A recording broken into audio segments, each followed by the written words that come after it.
Well, hello from southwest Scotland and a very warm welcome to highlights from day one of the World Senior Curling Championships 2014.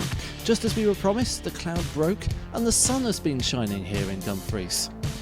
You join us at Dumfries Ice Bowl, which opened 22 years ago for ice hockey, skating and of course the sport that everyone's talking about right now, curling. The Ice Bowl is absolutely packed with curlers from all over the world, not to mention the fans, volunteers, officials and staff who are keeping the event running. There are 40 teams entered into the seniors, and that's on top of the 34 teams in the World Mixed Doubles competition, which is also taking place here. We'll be concentrating on the seniors competition. That's the one where all players have to be at least 50 years old. Separate coverage of the mixed doubles is also available if you want to check both out. So what was on the schedule for today? Well, both senior men and women are in action every day over the next week. And on the men's side, we'll show you how Australia got on against Japan in the evening session. We'll take a quick look at how host nation Scotland got on against Russia. And in just a moment, there'll be highlights from an intriguing match between Switzerland and Wales, two of the smallest nations here this week. There were fewer teams in the women's competition, so just 2 sessions of play for them today. Our evening match sees last year's competition winners, Canada, take on Scotland, who had to accept 4th place 12 months ago. We'll also have coverage of New Zealand against Sweden and England versus the USA from the afternoon session. Games begin early in this competition. You had to be up for 8 AM today to see all of the first session, but for those who ventured out to the Ice Bowl, it was quite a treat. So we join this match in the final end as alternates Dieter Emsch for Switzerland and Andrew Carr for Wales look on nervously. On the left is Wales skip Chris Wells, and his team have had something of a recovery in this game. Despite Switzerland taking the early lead and being 4 shots to 2 up at the halfway stage, Wales took 2 shots in N6 and stole another 2 in the 7th. As you can see, it's the red stone of Switzerland that lies shot at the moment, and that attempt to move the shot stone takes the turn a little too early and wrecks on the guard.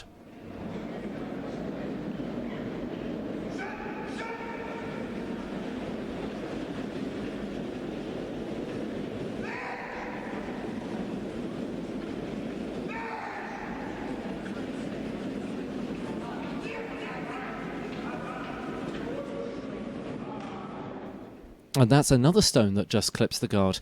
They were trying to draw that one into the house. There's quite a bit of debate about what exactly to do here.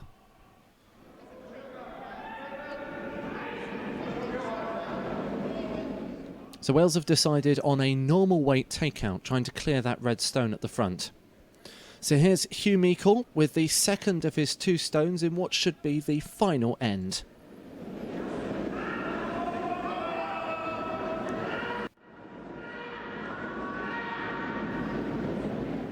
And that's a decent shot. He's cleared the red stone and removed that threat. Now let's see what Switzerland have in reply. Both the skip and third are urging the sweepers on here. Are we heading for that guard again? Well, we are. That's not what they wanted at all. So now Wales are going to have a go at drawing one into that purple 4-foot circle.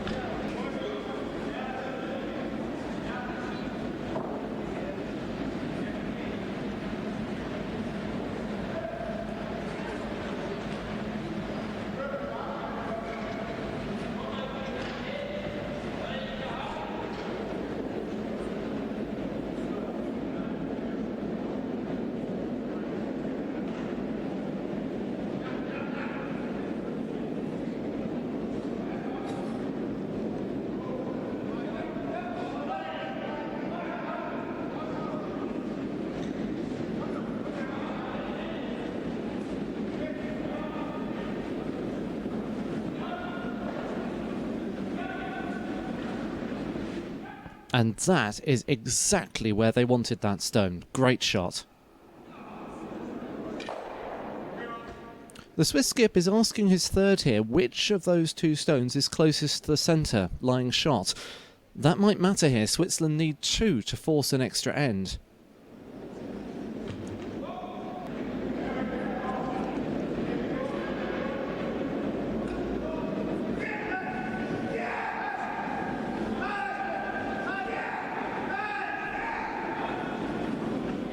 And Switzerland are giving themselves a tricky job to do here. Clipping those guards has given Wales the advantage. So it looks like Wales are going to try and get a stone in front, blocking access to their yellow stone in the forefoot. Hugh Meikle's having to give so much ice, he's got problems staying on the right sheet here. The ice is getting really swingy now.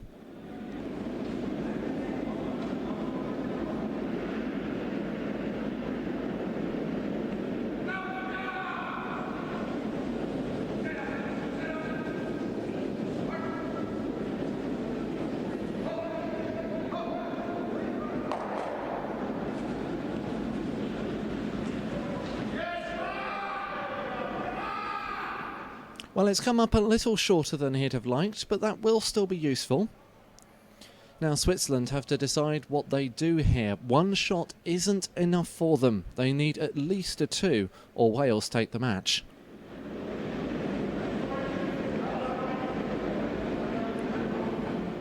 They're looking to hit that yellow stone and hang around for 2.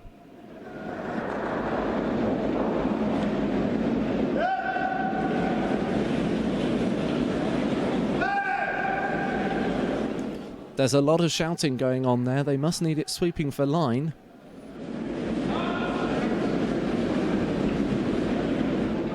And again, it crashes onto the guard. So a huge upset in this first round-robin game as Wales beat Switzerland.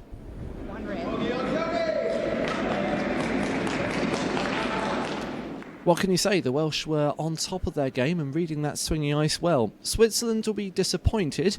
They know they can afford a loss or 2, but they can't make a habit of it. This is a completely different Swiss outfit to the team that won bronze at last year's competition. Can they live up to that standard? Only time will tell.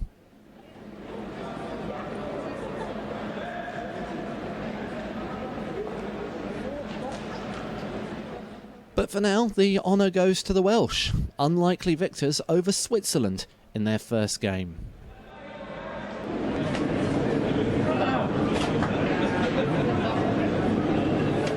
So a huge result for Wales there, and you can see just how much it means to them. It was a good morning for Wales all around, actually, with a win for them in the mixed doubles competition as well.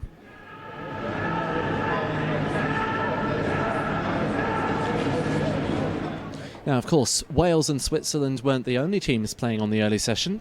Other results include a 10-4 victory for Italy over Austria, a win for Sweden over Ireland by 8 shots to 3, and a 6-3 victory for the Netherlands over Denmark. None of those lasted the full 8 ends. Latvia defeated Norway by 6 shots to 4, and there was this win for Germany over Japan as well.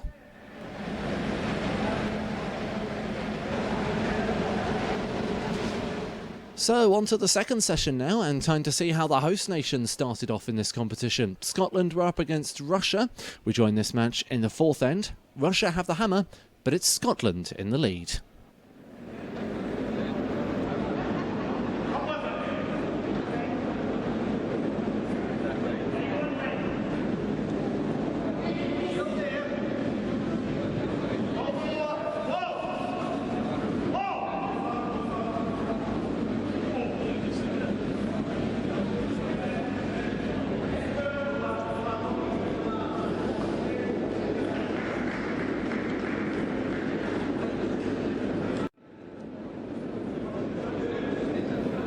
So a simple draw to the button for the Russian skip here, but it's difficult to see how he can get more than one from this situation.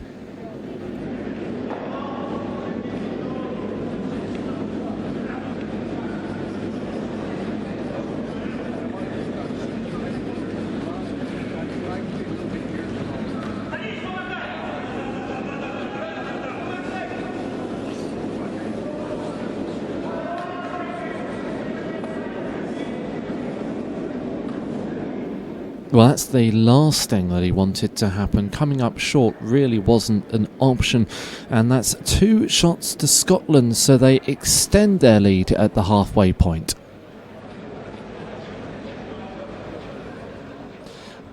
And in fact, that match only lasted another half an hour. Russia could only take one shot in the fifth end and decided they'd had enough when Scotland took a 2 in the sixth. So Scotland took that one 7-2 in total.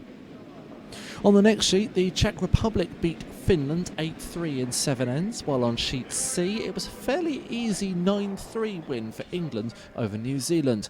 The USA had little trouble in their first match on sheet D, beating Hungary 8-5, a result sealed by taking 5 shots in the third end.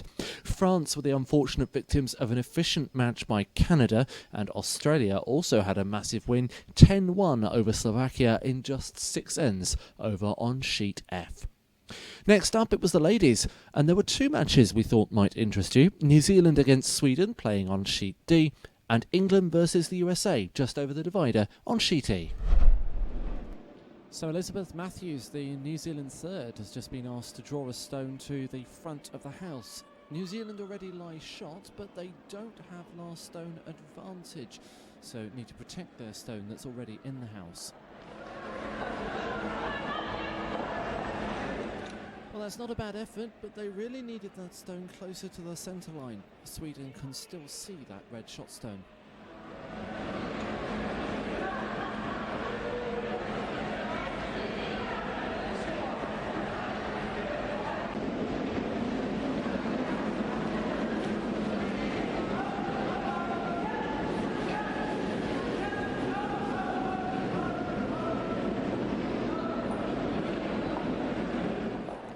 Convinced that's what Sweden really wanted there, but given they have the hammer, clearing that guard stone isn't a bad result.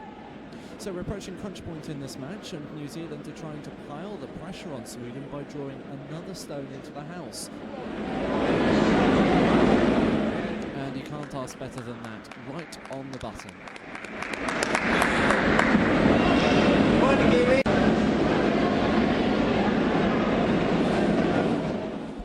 So Ingrid Meldal going for a fairly heavy weight here, trying to remove at least one of those red stones around the house. She'd love to see that shot stone go. Oh, but no.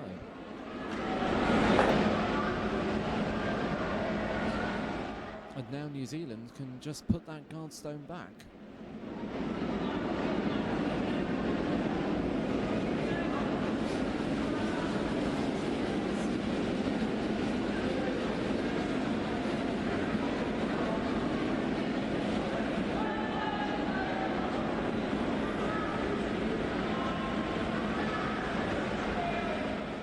Really wanted that a little more to the left, closer to us from this angle. There's still a path for Sweden to get to that shot stone and hit it back. It doesn't have to move far, 8 inches is probably enough. Though it looks like they're thinking of another heavyweight shot here.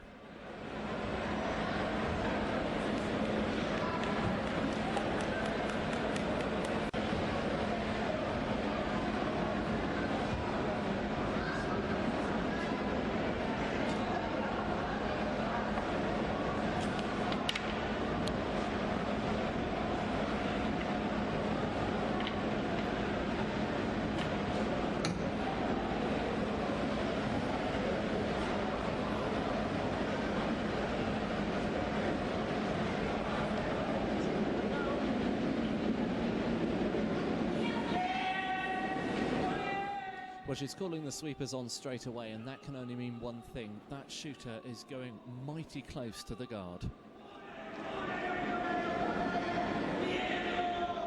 Well, she's got the hit, but the stone is still running, and that's left that original New Zealand stone counting. So it's New Zealand who take the win, 7 shots to 6.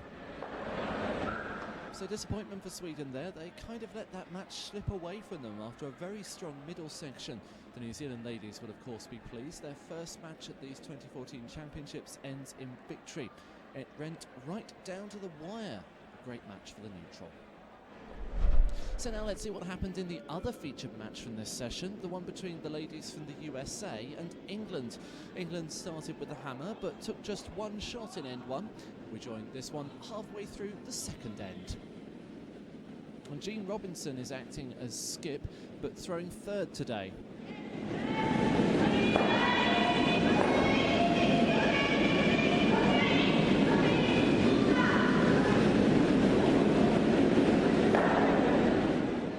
England really needed that guard to go, but they would have hoped to get that yellow shot stone as well.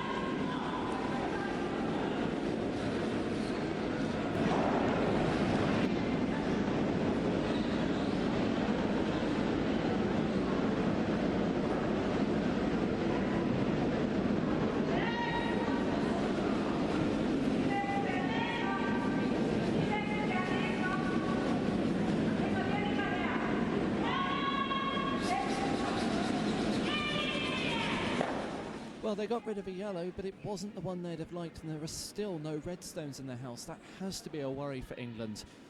The US can keep putting stones in the house here. They're under no pressure at all in this end.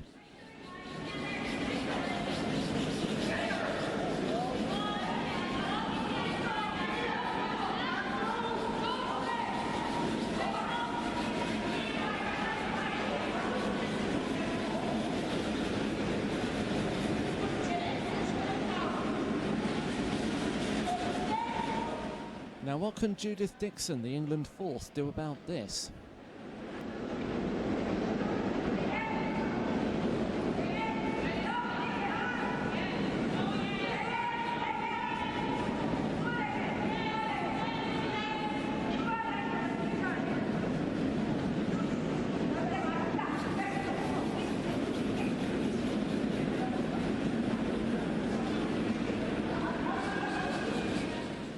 That's pulled up short of the house. They really didn't want that. England are in all sorts of trouble here.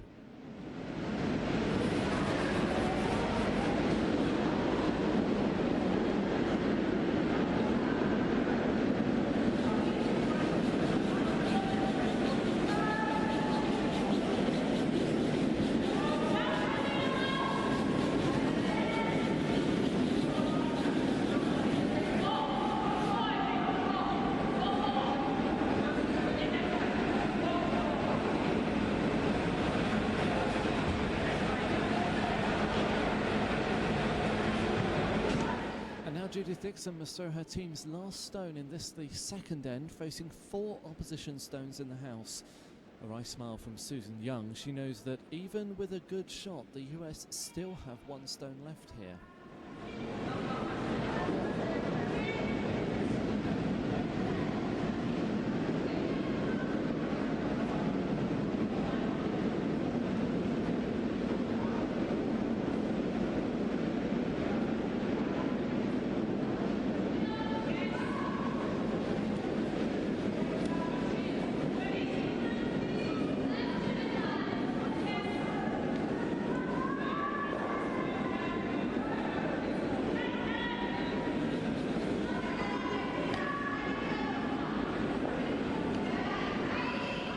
Well, the weight was better, but that stone is very open, and the US will just aim to throw a bullet down the ice and take a really big score here. Of course, should Margie Smith miss, it would be 1 shot to England.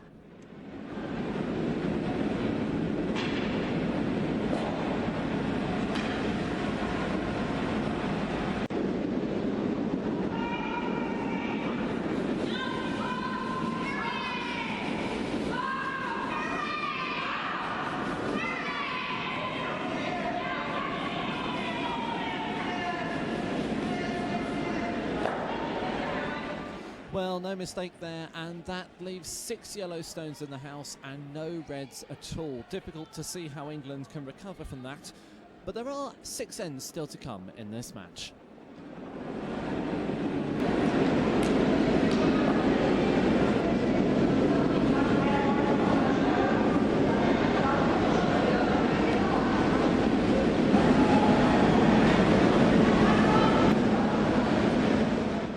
The next couple of ends were fairly uneventful, so at the mid-session break it was 7-2 in favour of the Americans.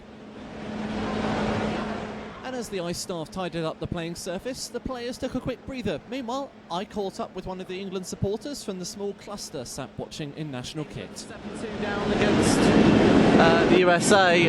It's not looking great so far, pretty quiet. Do you reckon they can turn it around? I'm hoping they can. They're really just going to have to put their minds to it now and focus and just get all those stones in and make everyone count, yeah.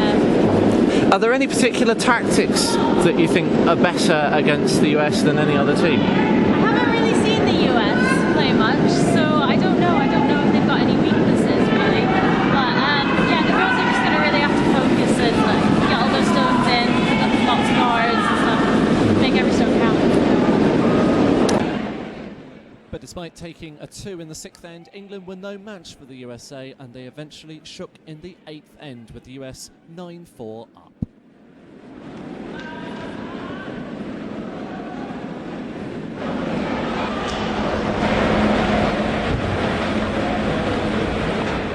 Now let's take a look at the other results from that session. The Swiss ladies completed a 10-5 win over Finland on Sheet A. Australia beat Italy by 6 shots to 5 on Sheet B. And on Sheet C, it was a tight win for Japan, 8-7 over the Czech Republic.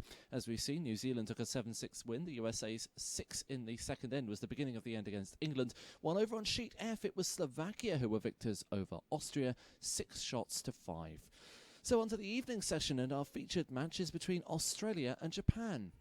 We join this one in the 7th end, and it's Australia who lead by 5 shots to 2.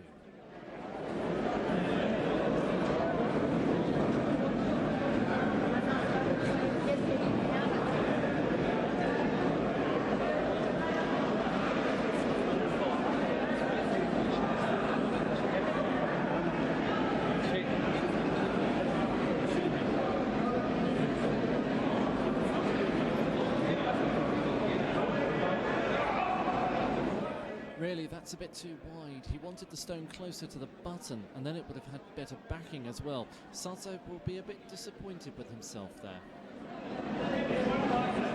Hugh Milliken, the very experienced Australian skip, needs very little time to decide what to do here.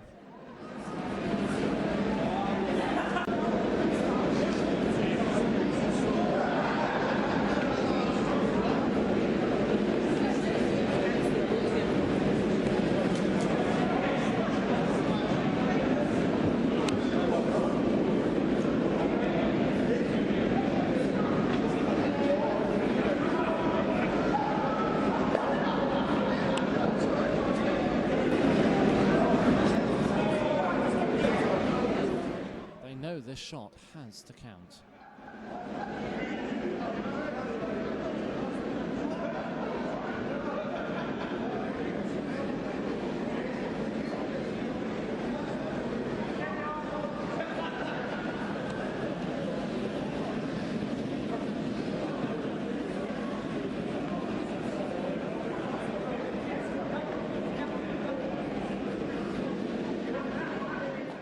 Well, the sweepers couldn't hold the line, but they have got Australia down a bit. The only problem is that Milliken still has 1 stone left.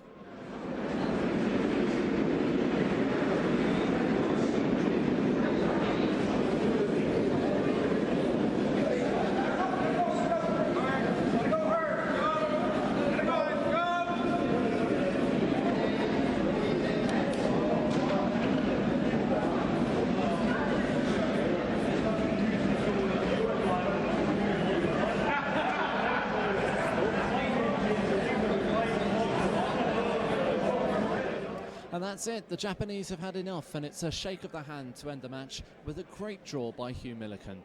No doubt we will see better performances by Japan, but the credit has to go to Australia for the way they played that game. So the final score in that match is Australia 8, Japan 2.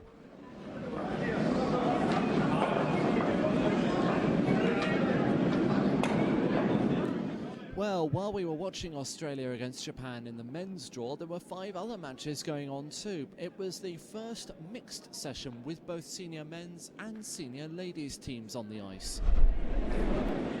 So we move to the ladies competition and the match between Canada and Scotland. It's just coming up to the halfway point and Canada lead 3-1, but Scotland have last stone in this end.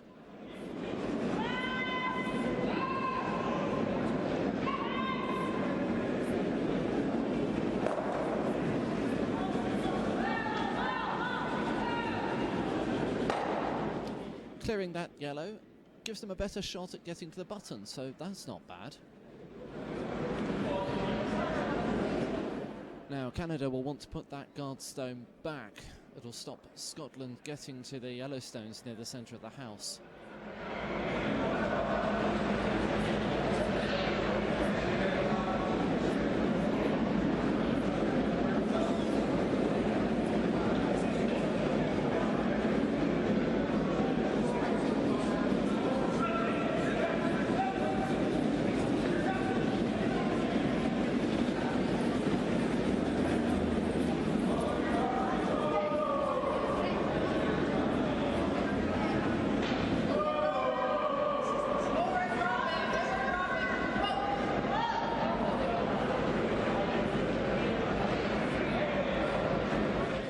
That's not exactly where they wanted it, but it's still making life difficult for Scotland there. Scotland are trying to curl one of their own stones into the house here.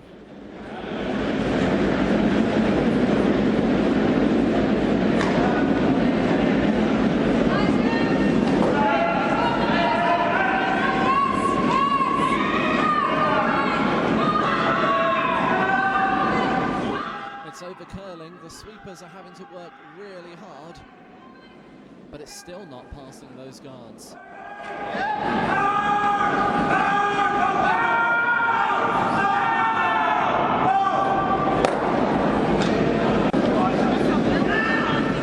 So Canada in the driving seat here. One stone in the right place would make it almost impossible for Scotland to score in this end.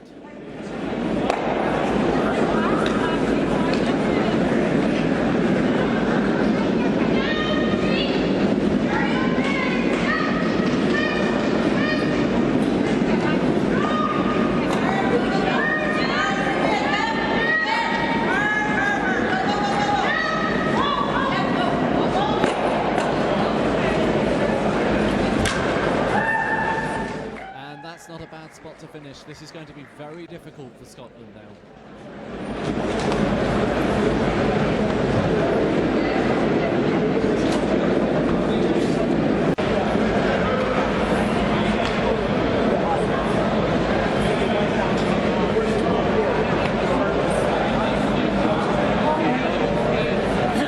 So this is an attempt to draw into the house.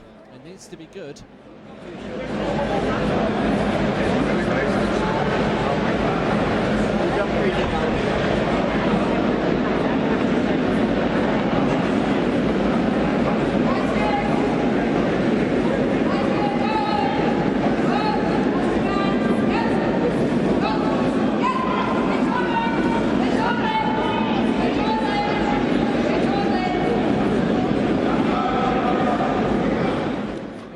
Quick,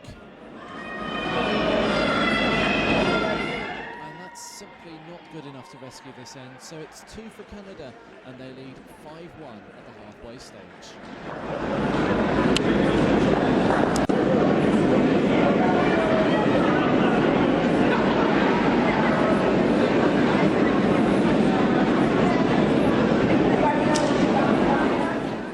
Scotland only took one more shot in that match. It ended up with a win for Canada by 7 shots to 2. Now let's have a look at the rest of the results from that session. The match between Canada and Scotland was the only women's one, so looking at the men, as we saw earlier, Australia beat Japan in style, Switzerland beat Italy by 9 shots to 3, Ireland defeated the Netherlands 8-3, and Denmark overcame Sweden 7-5. Wales had to come through an extra end to beat Austria 10-8, but in doing so it gave their nation an unbeaten record from day one at both the seniors and the mixed doubles. We think they're the only country to have achieved that. So that concludes our look back at the action on day one of the World Senior Curling Championships. I do hope you can join us again as we review Friday's play. Just before we go though, here's a look at what had to happen before a single player stepped onto the ice.